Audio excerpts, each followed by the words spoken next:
What's up, everybody? Welcome back to Hawk Talk on Melrose. We are following Iowa's 27-10 victory against Rutgers last night. We are recording this on Sunday.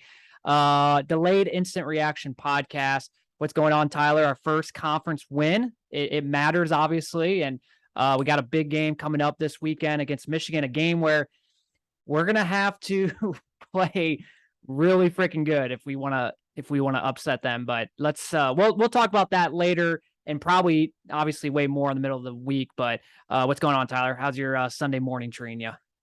It's good. It's good. We were talking about it. We were texting each other yesterday. We're like, God, how good does it feel to just be able to sit down, watch football all Watching, day, yep.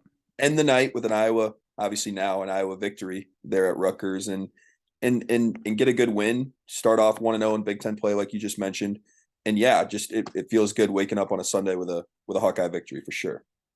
Yeah, you can't. I mean, you can't go wrong. Like I said, conference play. It's what matters. And you take a look around the Big Ten West, and we'll get in this at the end of this Mm-hmm. episode. But the West is wide open now. Minnesota is a team to beat. They are. I mean, they look really good and all that. But you look at the rest of the West. It's they don't look too hot. So we have every opportunity, but you gotta obviously win your games. And like last night, it's a very winnable game. It's on the road, but it's a very winnable game, and we took care of business. We looked good at times. We looked bad at times. It's kind of the recipe of what Iowa's kind of been this entire year. Just up and down play. I think there's improvement. I think there's also things that, like I said, they really need to work on if they have any chance of trying to upset Michigan. So let's get right into it. Let's take a look at the stats for last night. Tyler was just saying this before we started. He's like, man, like just looking at these stats, really offensively, we didn't do very much. I mean, even though we put up No, 27 points, I think the big key here is if you look down here on the bottom left, the turnovers. They had 3, we had 0. I mean, that's a difference of this ball game. And Tyler and I said on the prediction, I think, and it's nothing like we're trying, because I think anyone could guess this. Whoever wins the turnover battle is probably going to win this game because points are going to be a premium because both offenses aren't very good. So it's whatever defense can force some turnovers. Luckily, we were able to not only just force 2 turnovers, but actually score on those 2 turnovers. One being Cooper DeJean, the other one Merriweather. So yeah, that's a difference of this ball game. But outside of that, they beat us in pretty much every single category. You look at first downs, they had 20, we only had 15. I thought the third down efficiency, man, that's got to yeah, improve. I mean, you're not beating Michigan 1 for 9 on third down. Total yards, I mean, they killed us in total yardage. Obviously rushing, I thought that was the highlight of the night is our rushing attack. Rutgers, granted, they haven't really played anyone this year, but they were like first or second in the nation in run defense. And hmm we were able to put up 129 points. Now, um, beginning of the game, we had the starting 5 on the offensive line. We're not starting Ellsbury. It's weird. We bring him in like third series of the game, and this happened against like Nevada too. And it's just like the offensive line instantly and just looks a lot better. I don't understand why he's not starting right away. It makes zero sense because this is like the second game in a row where the minute he comes in, they look a lot better. But I think we've kind of established our O line play this game with like Ellsbury in there at guard. But yeah, 129 rushing yards. Penalties, it is what it is, I guess. Turnovers, we won that, and then time of possession, they actually beat us again. I mean, this is like the third game in a row where we have lost the time of possession, which once again, it's no shock when you're getting a lot of 3 and outs. So, yeah.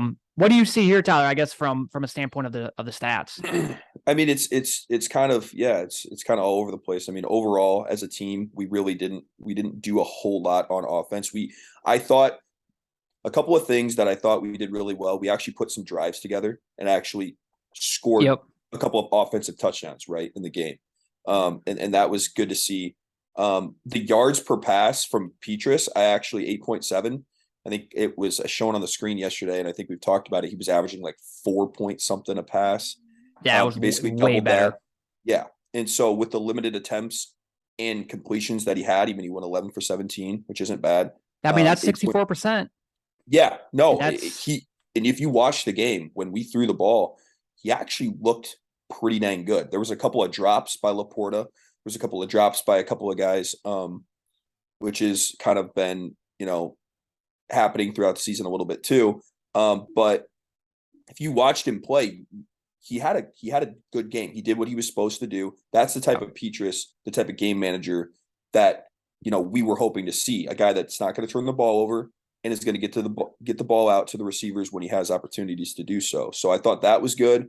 And like you said, the run game with the offensive line, if you watch the game, you could just tell there was a big difference.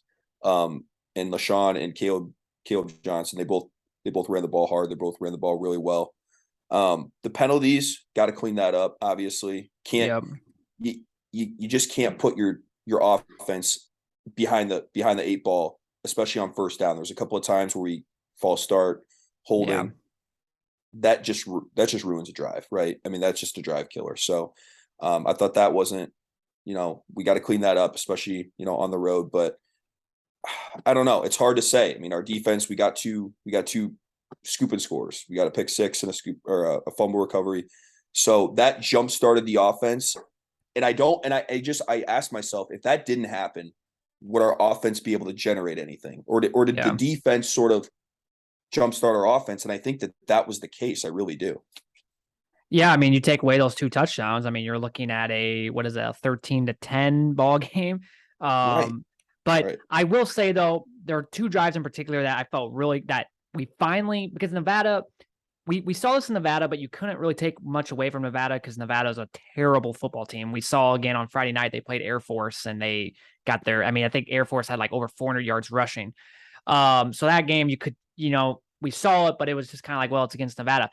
Last night, it was encouraging to see the end of the second quarter where we actually went right down the field. And granted, Petrus had that 40-yard bomb which was a perfect throw to Laporta, fit it right in there. Wish we would have scored on that, or a touchdown on that drive. We ended up getting a field goal, but then the drive right out of half. I mean, that was textbook drive where, and we're going to show some highlights here, but where we just ran, did a couple play action passes. The next thing you know, we scored a touchdown. And that was, like I said, a textbook drive. That was a drive that I was pretty much wanting to see this entire year. That was like the first legit drive that we have seen in 4 games. And so, that was very encouraging. So I would say this, just summing up the good, the bad, the ugly with the offense. Obviously with the defense, there's really not much to talk about once again, because they're just really good. I would say the ugly is this thing right here, third down efficiency, 1 for 9. I mean, you just cannot go 1 for 9 on third downs. You're not going to win a lot of games. I mean, against a Rutgers team, you might, but against a team like Michigan or, a team like Minnesota, Wisconsin, you're not going to win those games. Well, so Collin, really quick, and just to add on to that, I think I texted you. Remember when there was that third down conversion where we had 1 yard and we did that fake fullback dive pitch play. We lost 4 yards. Again, I don't hate the play call, but it's those are the type of things that maybe in a game against Rutgers, it doesn't matter when you're up, 27-3 or whatever we were up at that time. But it's those are the type of conversions you got to make, right? The easy ones, at least. Yeah, and we don't even get that. I mean, I agree with you. I like the play call just because we have seen it in previous years where that play has worked. Going back to 2019 Minnesota game, I remember we did that with I think it was who was a running back? I think it was Tyler Goodson. And we did the fake fullback pitch play, and he got, I think maybe he might have got a touchdown, but he got a lot of yards. So I like the play call. It's just a really good play by the defender there where he just kind of scoped it out and he made a play. That guy gets sucked in. Caleb Johnson gets, possibly a touchdown that play. All right. So the ugly was that. I think the bad, there's 2 bads, and you hit on one of them, was the penalties on the offense, because if we get behind the sticks, the drive is essentially done for. You might as well just get the punting team out there. And it's really annoying because it shouldn't be that way. I mean, what's 5 yards? But for Iowa, 5 yards, a first down of 15, it's its drive is over. And there's one play where Caleb Johnson gets a 10-yard carry, but then there's a holding call, and it's just drives over. And so that's one of the bads. I think another bad, and it's not a huge deal because, once again, it's just the game plan, I guess. And it was just who Spencer just targeted, but not getting the wide receivers involved. It's I don't know. You got to keep the confidence in the wide receiver room. And I just thought that, we literally targeted, I think maybe just 3 times. I know there was one to Brody. one to, I think, Arlen, and then one to Nico. And Arlen caught one, but you got to target the wide Yeah. receivers. Just like I said, and then also, and then the good though, I will say, can you hear me by the way? It just cut out, but I I was can gonna hear say you because now. there's something that popped up, but then now it says it's back. Um, Okay. and then I think the good is obviously the rushing attack. And I am here to say Caleb Johnson needs to be RB1. I just think Yeah, he's just 100%. so good. And I think RB2 should be LaShawn. Yep. And then RB3 should be Gavin. Now, I like Gavin, don't get me wrong, but there's something, it just, I don't know if it's from the injury, but he just doesn't hit the hole very hard. He's like a Tyler Goodson from last year. He's kind of just, he tries to, Dances a bit. yeah, he Yeah. dances he's very patient runner. And you saw that screenplay, for example, for him. He caught it and he could have I just feel like he could have got more yards than he did. I don't know if you remember that play or not. Yeah. He's just very, I don't know, yeah, like you said, dances. So it needs to be Caleb Johnson and LaShawn. They just hit the hole fast there. And then with that Caleb, he's fast, but he's also very big. And it's weird because he doesn't, well, what's the word I'm trying to say? Like he kind of runs like straight up. So he almost looks like he's like not fast. Like it almost looks like Yeah. he's kind of running in slow motion, but he's not. And I know John Miller tweeted something about that too. He's just a very unique player. Gary Dolphin on the radio compared him to Sean Green. Well, hell, if he's like a Sean Green for us, I'll I'll take take that. that. But yeah, the rushing attack I thought looked really good. I thought the offensive line, once again, Richmond, Dunker, Jones, Ellsbury, and Colby, that needs to be the offensive line. I don't get why we start with Stevens, Bo Stevens, and DeJong. I don't get why we've been doing that the first couple of series, and then we insert the other two, or we insert, I think, Dunker and Ellsbury. It's like, no, that offensive line should be the offensive line. And we did that, and we immediately started seeing some presence in the rushing attack. So Sean Williams, 11 carries for 64 yards. I don't know what Caleb Johnson finished, but I would have to go and look at the stats, I guess, box Right. score here. Let's see here. Caleb Johnson, 15 for 58. I mean, that's really good. And then not to mention, and you mentioned it last night, you love seeing Caleb Johnson in the kickoff return. And I I 100% do. agree with you. I mean, once again, he's a downhill runner. He's going to make some guys miss. He's going to, nail some guys. And yeah, I really like that. I like him more than Riley Moss. And who was the other guy? Was it Terry Roberts? No, it wasn't Terry Roberts. I forgot who the other guy. Oh, it was DeJean, which I'm fine with DeJean as well, as you can see Yeah. on that kick, that interception. But I really like Caleb Johnson. So yeah, I guess that's kind of the good, the bad, the ugly from the game. I also will say this too, and I don't know if you will agree with this or not, but I really thought in the second half, and this is kind of when we were up like 24-3. I get why, you want to be conservative and you really just want to end the game. You don't want to do anything stupid. But I thought there was moments in the second half where, our offense still needs to gain some confidence and needs to work some things out. And I thought the second half would have been a perfect opportunity to do some of those things. And we just kind of just decided I formation, run the football, which is fine. Like I said, like you play to win the game. I get that. At the end of the day, who cares about stats? Who cares about anything else? But there's still a lot of work to do with this offense. And I just thought there was moments in the second half where we really could have tried to work some things out. Right. And at that point, it really wouldn't matter if we did something stupid or not. But I don't know. I just thought we had opportunities to do that. Yeah, I thought so too. I think we kind of just conceded to the fact that we were going to win the game, that we just wanted Yeah. our defense and special teams like normal to kind of get the job done and bring us home. I like I said, I guess in the law, the grand scheme of things, I don't necessarily care that much about it just because I do want to get this win. But I Yep. agree with you. I think there's still opportunities to still kind of try to work on the offense and to still try to move the ball. I mean, you're still that's playing to win the game too. I think sometimes, it might not hurt us in a game like Rutgers, but in a game that we're playing a tougher opponent, if you play not to win, you play to not, or excuse me, if you play not to lose, sometimes that gets you beat too. So Yeah, exactly. yeah, I think that's a good point. And yeah, the quick point about Caleb Johnson, I think he's just such a stud, dude. Like you could just tell he's just different. And you see And he's that only a when freshman too. he's It's only a amazing. freshman, and you see that when he runs the ball, when he returns the ball, everything about him. I love him, and I agree. something about Gavin Williams. He just doesn't seem to fit the run style that we're trying to do. He just doesn't hit the hole hard enough. And I agree with our offensive line not being super great. I think, Caleb Johnson and LaShawn Williams have better opportunities, I think, to run the ball than Gavin does. Yeah. I think I want to point out two other things while looking at this box score. It was good to see Luke Lachey. This was kind of the first game where because going into the season, we both thought that he was going to have a pretty good year behind Sam Laporta. He's just a tall guy.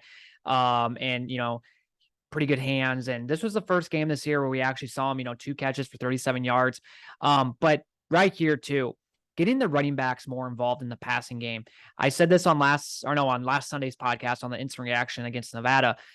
I just think with our lack of wide receiver depth and all that, we have running backs that can make plays, and it's good to see. I mean, 2 receptions, 19 yards, 2 receptions for 10 yards.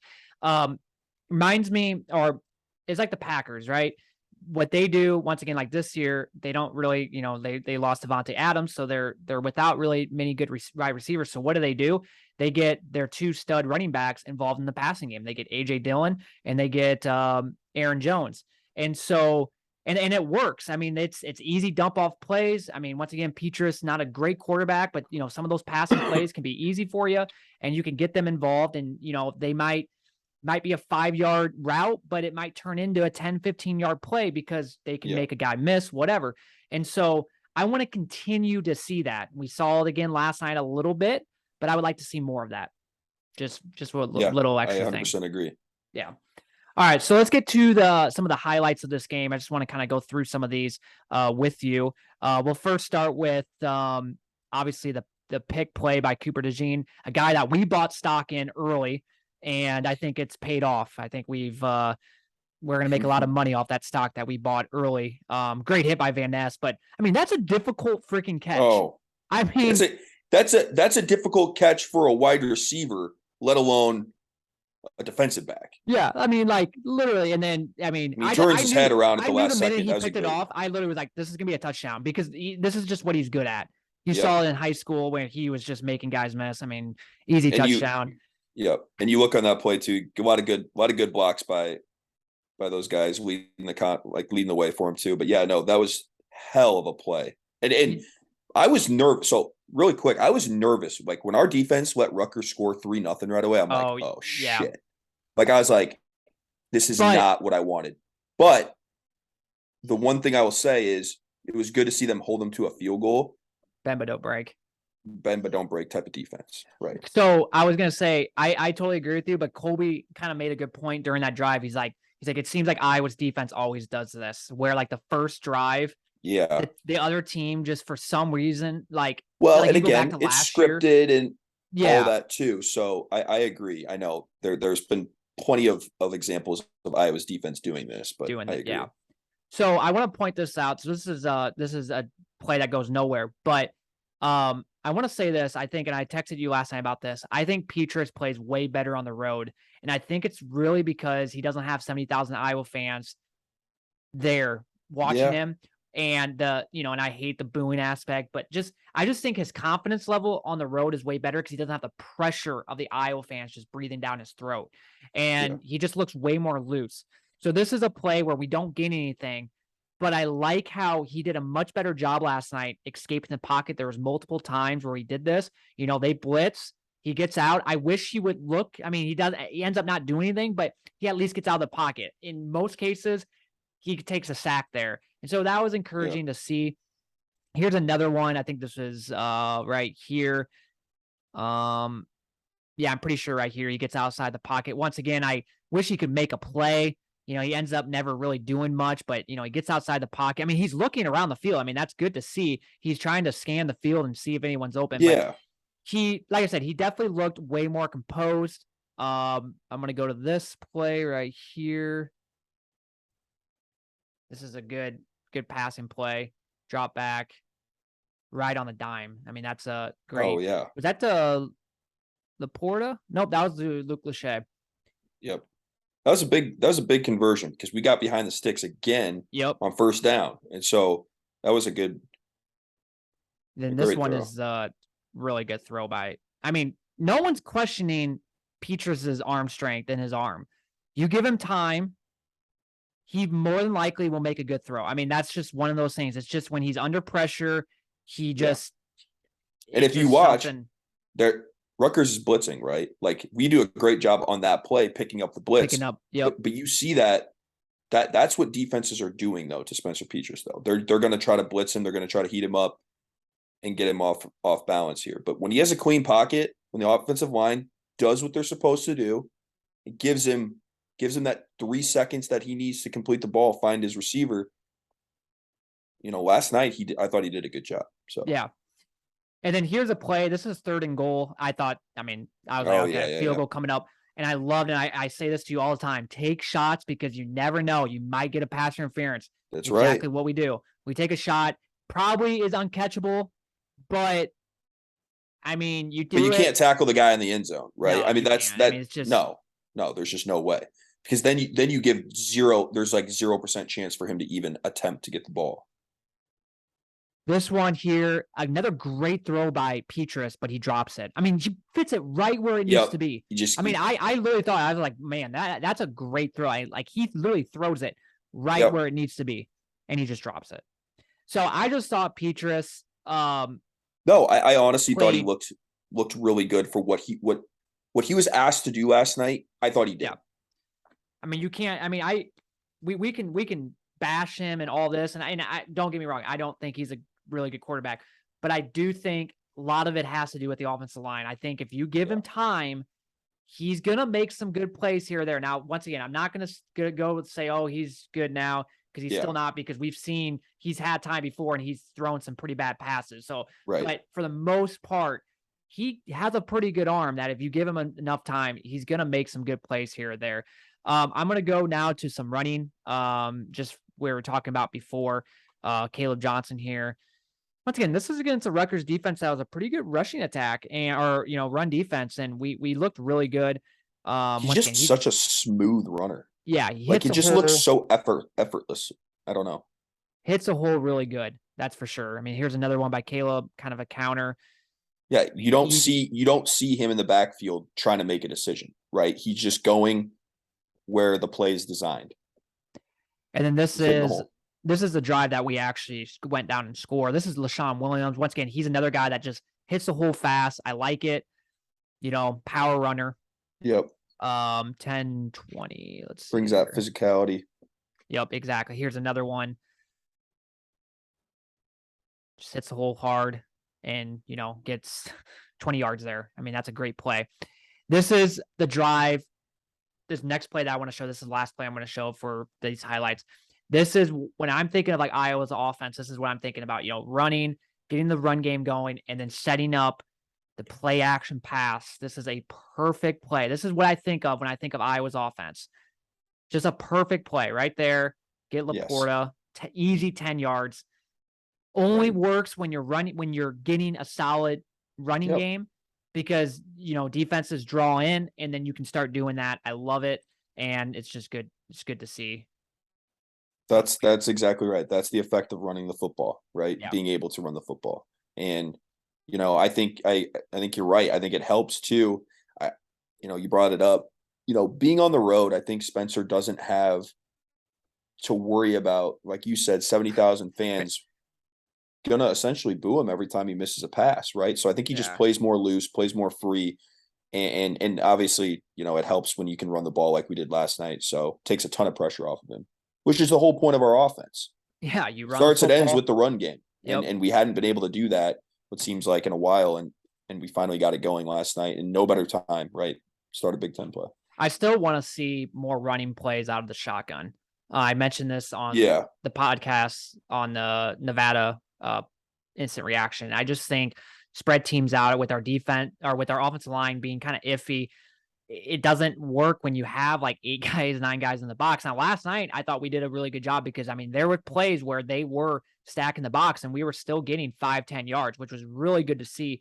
But most cases, it's just, you're also going to see a lot of, we saw a lot last night too, where we got behind the sticks because we got blown up. And so I want to see a little bit more running out of the shotgun. I don't think we did it once last night. I just thought that one against Nevada was just such a great play call where we had Arlen Bruce go in motion, and it was almost like a pass run play action where you could either, Petrus keeps the ball and throws it to Arlen or gives it off to Caleb. I'm sure it was just a straight on run because it's with offense. We're not doing, run pass options, but it's like a play that looks like that. So I really do think we need to start doing that more. And like I said, just getting the running backs more involved in the passing game. We're starting to see it a little bit more these last 2 games, but I want to see it more. So yeah, I guess that's really it. I mean, there's really not much more to talk about. I just think overall, there were some good things. There were still some things that they still need a lot of work to do. I And mean, I guess the only other thing I would say is, again, shout out Tory Taylor. It was the duel of the battle of the punters, right? And I thought Tory kind of made his case that he did a better job punting, I think, than that Rutgers punter. And I didn't think that Rutgers punter was that great. I mean, he had a couple of good punts, but I don't know, Tory. It's just it's so nice knowing that like you have that in your back pocket where offense doesn't do a whole lot, but man, he can still just flip the field on you. He's gonna boot it down to the 5-10 yard line. Yeah, and so how about obviously. I'm blanking out on the kicker's name, but that was kind of insane. That 50-yard field goal. Drew Stevens. Yeah, Drew Stevens. Why was he not the kicker? Again, I mean, like, I'm just saying. I heard there. So I watched this other podcast, and he was saying like the whole time that Aaron Blum was kicking and missing. By the way, he's like, I'm pretty sure the backup has like a bigger leg and is a little bit better because he was there at like some of the scrimmages and stuff like that. And he's like, but I mean, maybe I'm missing something. And obviously, he's kind of taking it and running with it right now. I think. Freshman kicker doing a great job. Yeah. And I thought overall special teams played really, really well. All phases of the game. So for sure. That was good to see. So how would you just wrap it up? How would you grade last night? Offense, defense, special teams. So like all 3, grade them. I would say a B plus. I would say a B plus. I think our offense. So offense B plus for offense. Or total, because I want one total. for each position or for each. Okay. So defense, I would say for the defense A, because we got 2 defensive touchdowns. I mean, you can't. But I will say we did give up some yards. Which like in the fourth quarter, which it almost kind of felt like we were just playing everything. Right. It was more of a prevent, keeping everything in front of us. I agree, though. I mean, there was a couple plays where it's like, come on, like we're really giving up. Like we had that one where we gave up like a 35, 40-yard run or pass. Yeah. And just little things like that. Again, I hold them to the highest standard, right? I mean, it should be an A plus on any other defensive team maybe in the country, but the standard is so high for this team. And so I would just say I would give it an A. I mean, they played phenomenal. Special teams, I would give it A or A plus. Literally all phases of the game. Punt, like straight punt. You have Tory Taylor. I think Cooper DeJean made an insane tackle, like on one of the punt coverages and stuff like that. Kick return game was really, really good. Kicking game was fantastic. I'd say A plus. Yeah. And then offense. No, I'd go B. I'd go a B, just because I know what this offense is and how maybe what our ceiling is, and I still think there's room to grow.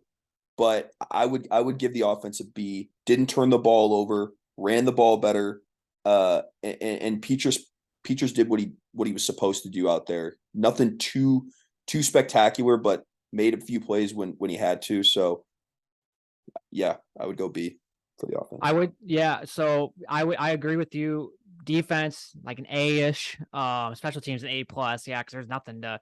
And then offense, I'd probably maybe take a B minus, which is totally fine. I mean, we say with our defense, if we can grade, I would love to grade our off. I would love to have a game where we grade our offense an A, but I really think if we can grade our offense a B minus most games, maybe outside of like playing like Ohio State or Michigan, those should be wins then with our defense. So we said our offense has to be average. Well, C's get degrees. If we're asking our offense to be a C on offense, it doesn't take a whole lot for us. I feel like for that winning formula, especially for the offense. For sure. So as we transition to some other scores in the Big Ten, I will say this because we'll start with the Maryland-Michigan.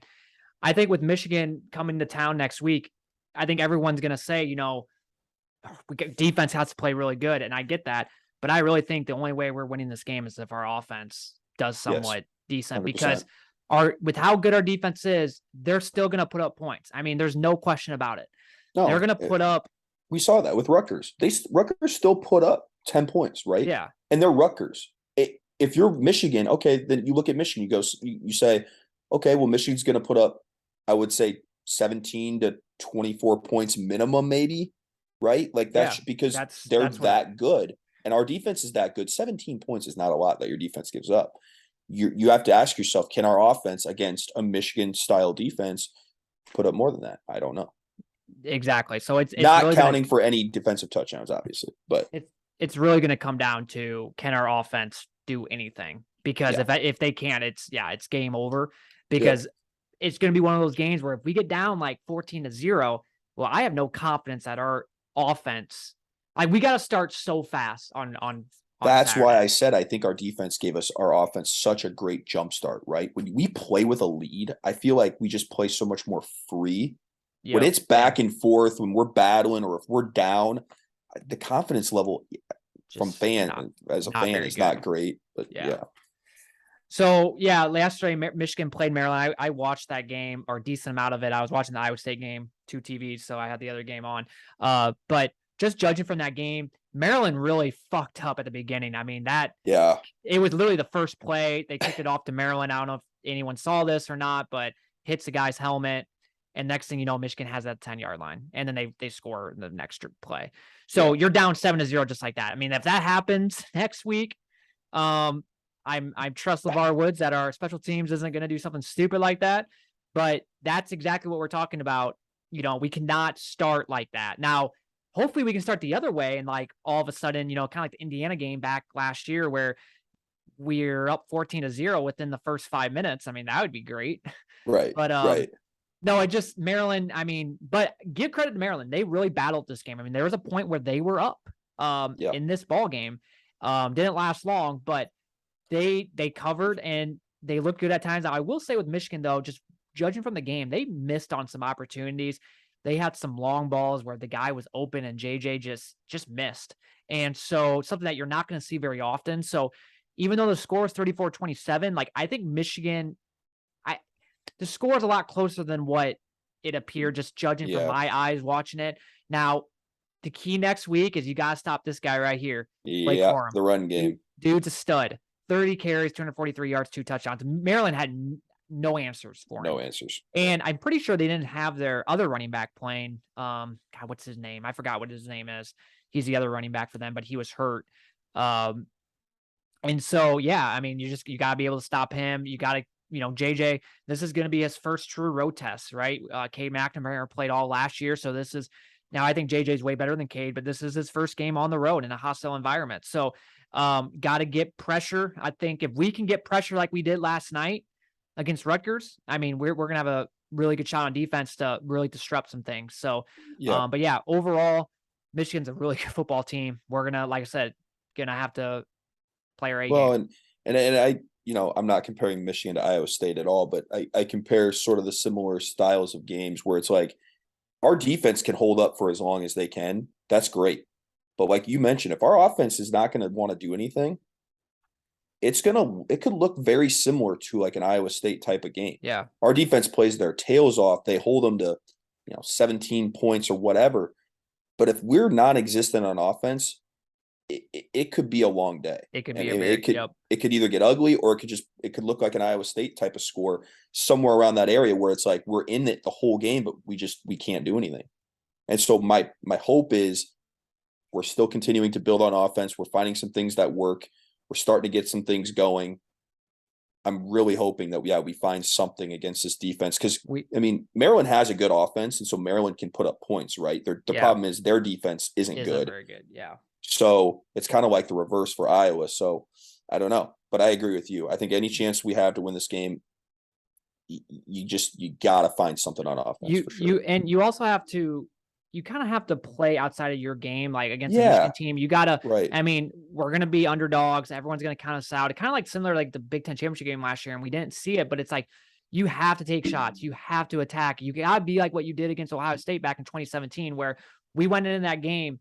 I don't think even myself, I was like, there's no way we win this game. We're going to get blown out. And Well, that year we weren't very yeah. good. So like, it was like kind of understandable and we just came out and we just, Well, what about 2016 when Michigan came to Iowa? Like same sort of situation. They were like a top 5 team. Our offense wasn't great. We were just coming off of a bad loss, I think, or something like yeah, that. we Got did. killed by Penn State or something. Yep. And what did we do? We fed Akram Wadley like he was the only offensive player in the game, which he basically was. So we Yeah. found a way to win. There's ways to do it. And you're right. I think I'm glad we're a big underdog. I think that only helps Iowa, right? Count us out, no chance. I love that. But we gotta find something that works on offense to have any sort of chance in this game. I agree. Yeah. Because Michigan's really good. They really are. Like, yeah, we'll get more into that game here in the next couple of days when we talk about that. Let's turn over to Ohio State. Absolutely killed Wisconsin last night, even though Wisconsin in the fourth quarter, you probably figured that they were going to do that, put up some points, but 52-21. Ohio State's just they're just different, man. They're just different. They're that's why they're college football playoff bound unless something crazy happens. But I just hope that doing that to a Wisconsin defense though is surprising. Because I thought Wisconsin's defense could limit them to maybe 30 some points. They just had nothing for Ohio State. Yeah, I want to see what did they end up losing to 17-14. I was seeing what the score because I was gonna say like God, Wisconsin, but yeah, Wisconsin's similar to Iowa in that good defense, offense isn't great either. And so seeing that score against Ohio State makes me very nervous. I just hope I was texting the group chat last night. I just hope when we play Ohio State, it's not a night game and it's the 11 a.m. game. Oh, I think that's our only shot to at least keep it. I was going to say, I think that had some effect to that game last night. Blackout, night game. Yeah, like prime time. If it's an 11 a.m. game, I almost feel a little bit better. Now I do not think we're going to win at all. But like at least be like a little, and that's all I'm wanting. Going into that game, I just want to look at least competitive. I don't want to get kind of like last night, like it's 45-0 at the end of the second quarter. Like, I want it to be at least a little competitive coming out of that game. All right, Minnesota, Michigan State, man. Minnesota team to beat 34-7. Now, and I texted you last night. I'm like, okay, is it more Minnesota's just this good, or is Michigan State this bad? And like you said, it's a little bit of both. And I definitely agree. Saw Michigan State last weekend go. Well, you saw them open up the season against Western Michigan. We were at Austin's. Yeah, they did not look very good. And then they go and play at Washington, which I figured it just seems like Big Ten teams when they go out west. They always look like shit, and but Washington's not horrible either. They're not. But they were like, I know the final score was like 39-28, but once again, the score was a lot closer than what it looked because they were getting blown out at one point. They were. And so I just don't, and we guessed this going into the season. Like we kind of felt like Michigan State was going to kind of return to kind of the mean, kind of the average of what they were. I thought last year they had Kenneth Walker. They were, winning a lot of games there were some games where they probably should have lost, but they won, like Nebraska last year. They didn't have one first down in the second half, and they ended up winning that game. So I just don't think this team is that good, but you got to give credit to Minnesota. Yeah. Still going on the road. I mean, going on the road, East Lansing, they're a really good offensive team. They're not just a run team though. I mean, they can spread it around too. Yeah. They're out with Ottman Bell. Yeah. Yep. Which is a big loss for them because like yesterday it didn't really matter, but when you're going up against some decent teams, that's a pretty big loss. But I will say this is another thing that we called before the season is we felt like with Tanner Morgan getting back his offensive coordinator from 2019, I forgot what his name was, but remember 2019, they were a really good football team. And then the offensive coordinator leaves, he comes back and you kind of see the Tanner Morgan that we saw back in 2019. And so this team is really good. Obviously, Ibrahim is back. He's a stud. They're a good team. And I texted, another thing I texted in the group chat last night, I said, I don't know if I texted you this or not. Maybe I did. But I said, it's obviously unrealistic to say, why can't we have an offense like Ohio State? But it's like Minnesota, though. You look at Minnesota, the talent that they get, and because they get similar talent like we do, it's like, God, how can they? I mean, I'm not saying that their offense is some elite offense, but like they make it look easier. They're efficient. Yeah. And it just doesn't make any sense to me. It's like, how can they do it? And we can't. Right. So No, I don't know. I agree. There's similar. I mean, there's a lot of teams in the Big Ten that you can compare yourself to, sort of similar in certain aspects, and you ask yourself the same thing. I know it's like how are they having success, but we're not, right? But yeah, I exactly. don't know. Indiana gets their butts kicked. I'm not going to talk about that. Indiana's just not a good football No, team. no, Northwestern, man, how bad is that's bad. Nebraska to lose to Well, Northwestern? I mean, we thought going into the year or after that game, we were like, oh my God, Northwestern might be back. Northwestern might yeah, be. Is Pat Fitzgerald on the hot seat? I mean, 2 years of just pathetic. I mean, after they won the Big Ten West in 2020, man, it's gone downhill for them. And they lose to Duke at home, which I don't know if he's on the hot seat just because I don't know who's going to be better than him no, coming to which Northwestern. But I get what you're saying. Like yeah, it's they've had some. I mean, it's not good in no. Northwestern right now. You lose to Duke, which I get it. Duke's a Duke was decent football team. undefeated going into Yeah, yesterday. So, but you still should win but at home. Then you yeah, play Southern Illinois. You should win. that's unacceptable. And then Miami of And Ohio. sorry, you can't. I At mean, home. we can bitch about our offense, but at least I mean we're Well, that's don't what's lose all weird, three and that's what you were non-conference saying. You're games. like, well, yeah, you're like, how bad is Nebraska? Northwestern's offense, they threw for 300 and ran for 200 against Nebraska, and I Yeah. thought, oh shit. And you're right though. I mean, it seems like everybody's putting up points against Nebraska. So Well, right now, I mean, dude, like Nebraska. I mean, they lose Georgia Southern. They lose. They yeah, get crushed by Oklahoma, who just lost to Kansas State at home. I yep. mean, it's just like wow, You're Nebraska right must be really when you bad. really look at it. Yeah, Yeah. yep. Purdue, I mean, man, they almost lost this game. They were down at one I point. saw Now, that. Yeah, they obviously didn't have Aiden O'Connell. So, like, yep. they lose. It's like, well, that's probably the reason. I get that.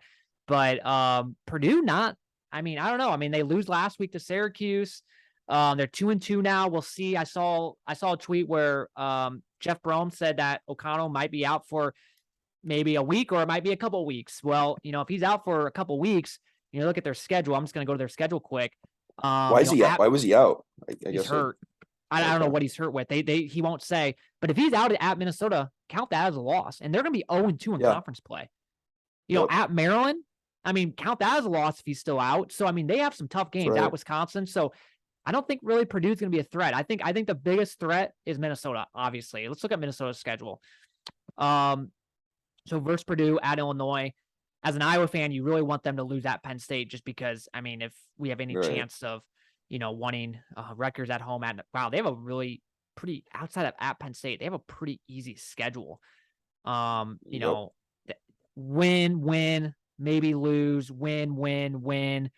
Probably win just because we can't beat them. And then this is going to be tough at Wisconsin, but man, they have a decent schedule. So I don't know.